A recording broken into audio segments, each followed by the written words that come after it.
자, 우리 12절부터 16절까지 다시 한번 천천히 읽어봅시다. 내가 이미 어떠함도 아니요 온전히 이루었다함도 아니라 오직 내가 그리스도 예수께 잡힌 바 된 그것을 잡으려고 달려가노라.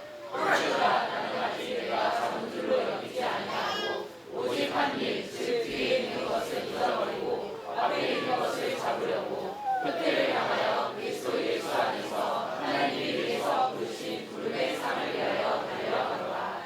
그러므로 누구든지 우리 온전히 이룬 자들은 그렇게 생각할지니 만일 어떤 일에 너희와 달리 생각하면 하나님이 그것도 너희에게 나타내시리라. 오직 우리가 어디까지 이르렀든지 그대로 행할 것이라. 자, 우리는 새해를 맞이해서 이 새해의 삶이 영육간에 좀 더 성장하고 성공하도록 하는 세 가지 지혜를 성경을 통해서 배우고 있습니다. 자, 그 지혜 첫 번째가 뭡니까? 하나님의 뜻에 합당한 계획을 세워야 한다. 그것이 또 성취되기를 열망해야 한다는 겁니다. 두 번째는 그 열망을 이루기 위해서 구체적으로 자신을 좀 던져서 자기를 투자하고 사용해야 한다는 겁니다. 하나님 뜻에 합당한 계획이 아니라면 아무리 그것에 대해서 열망을 하고 그것을 이루기 위해 적극적으로 헌신한다 할지라도 그 결과는 헛된 것일 뿐이고 죄악될 뿐입니다. 그러므로 진정한 성장이나 성공을 이루려면 무엇보다 먼저 하나님 뜻에 합당한 계획을 세워야 돼요. 그러기 위해서는 하나님과 하나님의 의중을 알아야 되는데 그 방법은 오직 성경 말씀에 귀를 기울이고 세심히 배우고 연구하는 것뿐입니다. 말씀을 통해서 하나님과 하나님의 의중을 깨달아서 개인적으로, 가정적으로, 사회적으로 인생 설계를 하고 살아온 그런 나라나 민족은 현재도 세계에서 선진 문명국을 이루고 자랑스럽게 살고 있습니다. 그런데 하나님 뜻에 합한 계획을 세워놓고 그것에 대해 열망을 품고 자신을 헌신함에 있어서 꼭 필요한 것이 있습니다. 그것은 바로 그 열망이나 헌신을 끝까지 기울이고자 하는 결심이에요. 이것이 성장이나 성공의 세 번째 지혜가 됩니다. 사람은 누구나 심히 부패한 존재예요. 따라서 사람은 누구나 완전하지 못합니다. 그래서 좋은 계획을 세우고 거기에 열망을 품고 나갈 때 그 열망이 곧잘 식어져 버려요. 또 자신을 적극적으로 헌신한다고 하다가도 쩍하면 마음이 달라지고 게을러집니다. 그렇기 때문에 무슨 일이든 끝까지 계속하겠다고 하는 굳은 결심을 기울이지 않는 사람은 중도에 쓰러지거나 중단하게 되고 또 진정한 성장이나 성공을 이룰 수 없어요. 또 한때 성장하고 성공했던 것을 몽땅 잃어버리게 됩니다. 우리가 빠지기 쉬운 유혹이 있습니다. 그것은 내가 처음 세운 계획을 위해서 열심을 기울이는데 그것이 잘 안 되거나 힘이 들 때 그것을 포기하기 위한 구실로 처음 세운 계획보다 더 좋은 계획이 있지 않는가 하면서 계획을 변경하고자 하는 겁니다. 계획은 얼마든지 점점 더 좋은 것이 나올 수가 있습니다. 그러나 분명히 알아야 할 것은 조금 덜 좋은 계획이라도 최선의 것이 아닐지라도 그것에 대해서 끝까지 열망을 품고 끝까지 자신을 헌신하는 것이 성장이나 성공의 열쇠라는 사실이에요. 불성실한 사람은 자신의 불성실함을 합리화시키기 위해서 이미 주어진 설계에 대해서 자꾸만 의문을 품어요. 사실 가장 좋은 계획일수록 일은 더 힘들어지게 돼요. 더 힘들고 작은 일도 제대로 못하는 사람이 더 힘들고 더 큰 일을 하자고 말하는 것은 이거는 말이 안 되는 소리란 말이에요. 그래서 성경에서도 말씀하기를 작은 일에 충성된 자라야 큰 일에도 충성된 자가 된다 하고 말씀해요. 예수님의 생애를 비롯해서 모든 위대한 사람들의 생애에서 두드러지게 발견되는 것이 있어요. 끝까지 행하고 나가는 열심이 있었다는 겁니다. 그런 사람들은 모두 가던 길을 끝까지 전진하는 삶을 살아서 성공을 했어요. 예수님은 겟세마네 동산에서 피땀을 흘리시면서 십자가의 죽음을 앞에 두고 기도하실 때 너무 괴로우니까 아버지여 이 잔을 내게서 옮겨주십시오 하고 부르짖었습니다. 그러나 예수님은 곧 이어서 그러나 내 원대로 마옵시고 아버지의 원대로 하옵소서 하고 기도합니다. 예수님은 자신이 갈 길이 너무 힘들고 괴롭다고 그 길을 결코 변경시키지 않았어요. 따라서 예수님은 모든 선택된 자들을 구원하실 수가 있었어요. 요셉도 계속된 시련과 환난을 겪으면서 오직 하나님만을 섬기고 하나님의 계명대로 지킨다, 이렇게 결심을 하고 그 생활에 조금도 변화를 주지 않고 그냥 나갑니다. 그래서 많은 또 괴로움도 당하고 억울함도 당했지요. 그러나 그 결과 그는 당시 세계에서 가장 행복한 자가 됐어요. 그러나 모세를 통해서 애굽에서 해방돼서 나온 이스라엘 백성들은 어땠는가? 그들은 당장 자기들 앞에 희한한 일이 벌어지고 유익한 것이 주어질 때는 하나님께 예배도 잘 드리고 감사도 잘했지만 조금만 어려움이 닥치거나 힘이 들면 여지없이 마음이 변했어요. 그래도 하나님은 그들 모두를 당장 다 없애버리지 않고 한동안 보호해 주시고 도와주셔서 애굽에서 깨끗이 해방될 뿐 아니라 생명을 부지하도록 도와주셨어요. 그러나 그들이 계속해서 하나님 앞에서 이랬다 저랬다 하고 불순종하니까 하나님은 그들이 가나안에 들어가기 전에 광야에서 다 죽게 했습니다. 결국은 그 죽은 자들은 애굽에서 죽는 것만도 못한 신세가 되어버렸어요. 그동안의 수고한 노력이 다 수포로 돌아가고 자식들 앞에서 부끄러운 최후를 마치고 말았어요. 그러나 그들 중에 20세 이상 난 사람들 중에 여호수아와 갈렙 딱 두 사람, 이 두 사람만은 끝까지 하나님과 하나님의 종에게 순종했습니다. 끝까지 순종했다는 그 한 가지 차이 때문에 이 두 사람만은 광야에서 죽음을 면하고 그 약속된 땅을 차지하고 이스라엘 백성의 지도자들이 된 겁니다. 끝까지 순종할 때 풍성한 복을 차지합니다. 끝까지 무슨 일에 봉사할 때 그 일이 열매를 맺게 돼요. 끝까지 전도할 때 그 대상자가 예수 믿고 구원을 받게 돼요. 끝까지 기도할 때 응답이 이루어집니다. 끝까지 누구를 사랑할 때 그 사람을 얻게 됩니다. 끝까지 교회 중심의 생활을 해야 신앙이 성장을 해요. 끝까지 하지 못할 때 퇴보하고 시험에 빠져버려요. 무엇이든지 변치 말고 이랬다 저랬다 하지 말고 끝까지 하는 걸 배우기 바랍니다. 내가 주 안에서 끝까지 하겠다는 결심을 하고 그렇게 해나가고 있다면 그것이 바로 현재 내가 열망하고 있는 것이 성취돼 가고 있다는 증거란 말이에요. 이것이 바로 믿는 대로 이루어진다는 말이기도 합니다. 그래서 야고보서 5장 11절에도 보라 인내하는 자를 우리가 복되다 하나니 너희가 욥의 인내를 들었고 주께서 주신 결말을 보았다 그랬습니다. 어떤 결과냐? 2배나 더 복을 받아 누리는 것이죠. 끝까지 참고 견디는 자는 풍성한 복을 누리게 되지만 참지 못하고 이랬다 저랬다 하거나 중단하는 자는 누리던 복마저 잃어버립니다. 누가복음 21장 19절을 보면 너희의 인내로 너희 영혼을 얻으리라 그랬어요. 이런저런 유혹이나 시련들을 잘 참고 이기고 나가야 믿음도 생기고 구원도 얻고 육적으로도 복을 받는다는 겁니다. 에베소 4장 2절을 보면 우리 성도들은 성도들끼리 잘못한 것을 서로 용납하기를 잘해야 하는데 서로가 진정으로 용납할 수 있기 위해서는 두 가지를 꼭 지녀야 됩니다. 첫째는 오래 참음이고 두 번째는 사랑이라 그랬어요. 오래 참음이 사랑보다 먼저 설명되고 있습니다. 참지 못하고는 사랑을 계속해서 베풀 수가 없어요.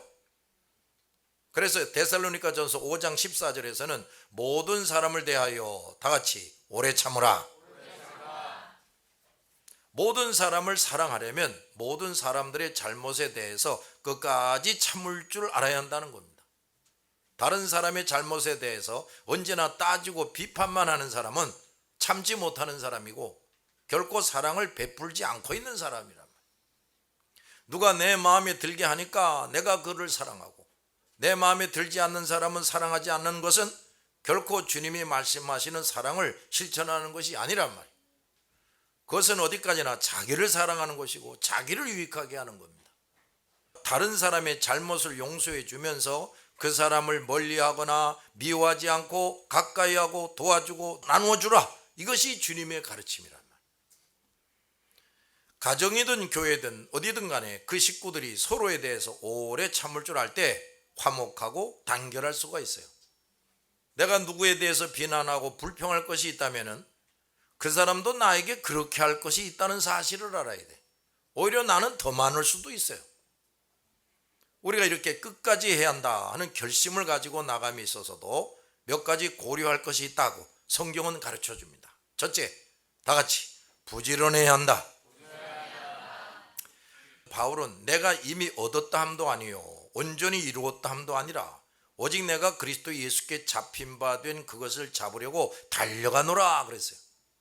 또 16절을 보면 오직 우리가 어디까지 이르렀든지 그대로 행할 것이라 그랬어요. 목표에 도달할 때까지 계속해서 힘쓴다는 말이에요.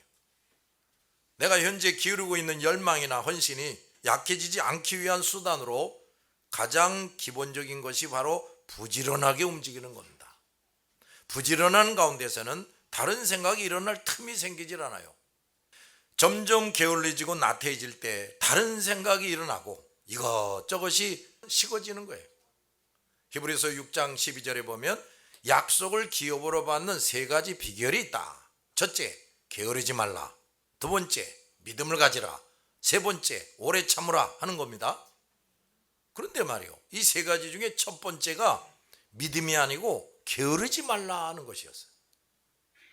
게으르지 않고 부지런해야 믿음이 확신이 생긴다 이 말이야. 믿음을 항상 튼튼히 가져야 또 오래 참을 수가 있어요. 끝까지 참지 않고는 결코 약속을 내 것으로 받지 못합니다. 그런데 오래 참음도 단순하게 이루어지는 게 아니에요. 매사에 게으르지 않고 부지런해서 튼튼한 믿음, 변치 않는 믿음, 성숙한 믿음을 갖게 돼야 오래 참음을 이룰 수가 있는 겁니다.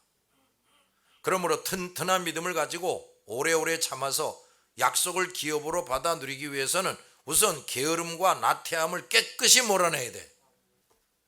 우리 성도들은 나태함과 게으름을 철저하게 경계하고 멀리해야 됩니다. 처음에 조그마하게 내 속에서 일어나는 나태함을 용납하고 따라가면 그동안 오랜 시간 동안 온갖 수고 끝에 쌓아놓은 것들이 삽시간에 무너져 버려요. 연약한 신자를 붙들어주고 도와줘야 하지만 그의 나태함 절대로 용납하지 말아야 돼. 내버려둬서는 안 된다고 말이야. 내가 자꾸 게을러지는 것 같다고 조금이라도 여겨진다면 그것은 내 신앙에 커다랗게 빨간불이 들어와 있음을 알아야 돼. 어떤 사람은 말하기를 내가 하기 싫다는데 왜 자꾸 억지로 하라고 그러느냐. 이런 사람에게 이렇게 말해준다면 그는 그런 말을 결코 다시 입 밖에 못 낼 겁니다. 너 게을러지면 약속된 복도 다 잃어버리게 되는데 그렇게 돼도 좋다는 말이냐? 너 그동안 공부한다, 돈을 번다, 일을 한다, 기도한다고 나름대로 꽤 애써왔는데 이제 와서 네가 받아 누려야 할 그 모든 복을 깨끗이 포기하겠다는 말이냐? 어제까지의 부지런함이 오늘의 게으름 때문에 물거품이 되지 말게 해야 됩니다.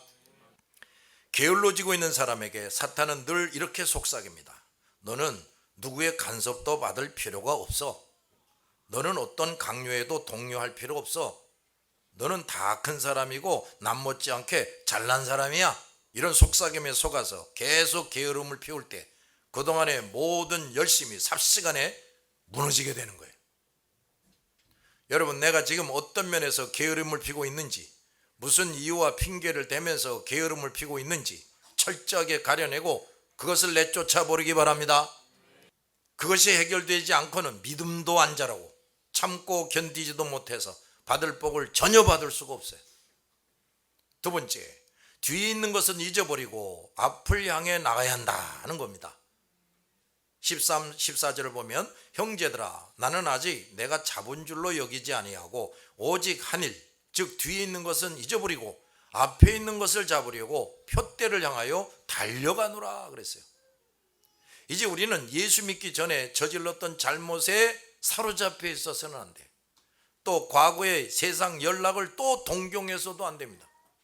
과거에 내가 실패했다는 것 때문에 앞으로 나가지도 못하고 우물쭈물해서도 안 돼. 뒤에 것은 바울의 말대로 잊어버려야 됩니다. 이제 궁리하고 생각할 것은 오직 앞으로 해야 할 일이다 그 말이에요. 이스라엘 백성들이 요단강을 건너 가나안 땅을 정복하려고 하는데 여리고성이 떡 버티고 있습니다. 아주 튼튼한 난공불락의 성이에요. 그래서 모두 시리에 빠져 있을 때 하나님께서 명령을 하십니다. 하루도 가만히 앉아 있거나 쉬지 말고 또 뒤로 돌아가거나 그냥 옆으로 피해서 지나가지도 말고 그 여리고성을 매일 계속 뺑뺑 돌아서 그냥 앞으로 가라. 하나님만 믿고 하나님 말씀만 그저 단순히 믿고 그대로 순종해서 날마다 여리고성을 돌아 그냥 앞으로 나갔단 말이에요. 그랬더니 그 튼튼한 성이 와르르 무너져서 간단히 점령을 했어요. 하나님께서는 우리가 하나님을 신뢰하는 가운데 계속해서 앞으로 전진해 나가기를 요구하십니다. 더 큰 상, 더 큰 복을 받아 누리려면 오직 앞만 바라보고 계속 질주해 가는 겁니다. 질주가 뭐야? 뛰어가는 거지. 뒤돌아보거나 옆을 볼수록 내 행보는 느려지고 방향이 틀려집니다. 세 번째, 흔들리지 말고 견고해야 한다 그랬어요. 이것은 상을 얻기 위한 일념에 항상 불타 있는 것을 말하는 거예요. 그래서 표대를 향하여 그리스도 예수 안에서 하나님이 위에서 부르신 부름의 상을 위하여 달려가노라. 1위를 다투는 선수가 최선을 다해서 뛸 때 다리가 아프고 온몸이 터져나가는 것을 느끼게 되는데 그 고통을 못 이겨서 끝까지 최선을 다해서 뛰지 않는다면 결코 상을 얻을 수가 없다는 겁니다. 우리가 선한 목표를 세웠을수록 또 열심을 기울일수록 나 자신의 결함이나 부족함 때문에 오는 시련이나 고통이 따르고 또 마귀가 극심히 방해하여 오는 시련과 고통이 따릅니다. 이것을 이겨내야 된다 이 말이에요. 예수님도 이 땅에 계실 때에는 우리와 같은 시련과 고난을 다 겪으셨어요. 그런데 로마서 8장 17절을 보면 우리가 그와 함께 영광을 받기 위하여 고난도 함께 받아야 할 것이니라 그랬어요. 그런데 다행히도 고린도후서 1장 5절을 보면 그리스도의 고난이 우리에게 넘친 것 같이 우리가 받는 위로도 그리스도로 말미암아 넘치는도다 그랬어요. 우리가 선한 뜻을 세우고 힘써서 나갈 때 반드시 여러 가지 시련이나 고난이 오게 되는데 그만큼 주님의 위로도 충분히 주어져서 우리가 능히 그것을 이기게 해주신다는 거예요. 우리가 이렇게 잠시 환난을 당하면 그 결과는 지극히 크고 영원한 영광에 중한 것을 우리에게 이루게 하신다. 고린도후서 4장 17절에 말씀합니다. 이 말을 바꿔서 말하면 우리가 잠시 당하는 환난이 싫어서 그것을 거부하고 도망치면 크고 영원한 큰 복도 잃어버리고 만다 그런 말이에요. 그런데 우리는 역시 나약한 인간에 불과하기 때문에 환난을 당할 때에는 즉각 하나님을 찾아 기도해야 되는 겁니다. 그러면 하나님은 그 기도에 응답을 주시고 도와주시고 인도해 주십니다. 그래서 나와 하나님이 더욱 하나가 되어지게 되는. 그래서 야고보서 5장 13절에 너희 중에 고난당하는 자가 있느냐 그는 기도할 것이요 그랬어요. 기도해서 하나님의 응답을 받고 하나님과 더 하나가 되려고 환난을 주시는데 환난을 당하고 있으면서 기도하지 않는다면 뭐가 되겠어요? 더 환난을 당해야지. 더 부르짖으라고 더 큰 고난을 주시는데 그래도 안 부르짖어? 그럼 더 큰 고난을 줘야 되겠지. 아무리 큰 환난을 당해도 즉시 하나님을 찾아 기도하는 사람은 결코 흔들리지 않고 견고해집니다. 그래서 성장하고 승리하게 되는 겁니다. 바울과 실라는 환난에 처했을 때마다 원망하거나 절망하지 않고 오히려 하나님께 감사와 찬송을 열심히 드렸어요. 그러면서 기도했어요. 그랬더니 지진이 나더니 옥문이 다 열려지고 바울과 실라뿐만 아니라 모든 죄수의 착고가 척척척 하고 다 풀려져 나갔어요. 그래서 이제 그 간수와 그 집안 사람들 또 많은 죄수들이 예수를 믿고 구원 얻게 되고 바로 그렇게 해서 빌립보 교회가 튼튼한 교회가 되는 거예요. 어떤 사람이 예수님께 대답하기를 먼저 집에 가서 가족들과 작별 인사하고 따르겠습니다 하니까 예수님은 즉시 나를 따르라. 그것은 예수님이 예의범절을 무시하라고 하신 것이 아니라 인정이나 감정 등에 의해서 결심이 흔들리지 말아야 함을 깨우친 겁니다. 인정이나 감정이 우리의 결심을 약화시키기도 합니다. 절친한 친구의 부탁인데, 나와 피를 나눈 부모, 형제의 부탁인데 하면서 우물쭈물 하다가는 하나님의 뜻대로 끝까지 나갈 수가 없어요. 그러므로 때로는 친구나 가족들의 오해나 멸시도 받을 각오를 하고 담대히 나가야 돼. 자, 항상 매사에 부지런하시기 바랍니다. 또 뒤돌아보지 말고 앞만 바라보고 내가 해야 할 일만 생각하며 똑바로 나갑시다. 그리고 어떤 유혹이나 고난에도 흔들리지 말고 견고하게 나갑시다. 그래서 처음 세운 계획에 또 열망과 헌신을 끝까지 기울임으로, 자, 이제 여러분의 미래가 정말 성장되고 성공하게 되기를 예수 이름으로 축원합니다.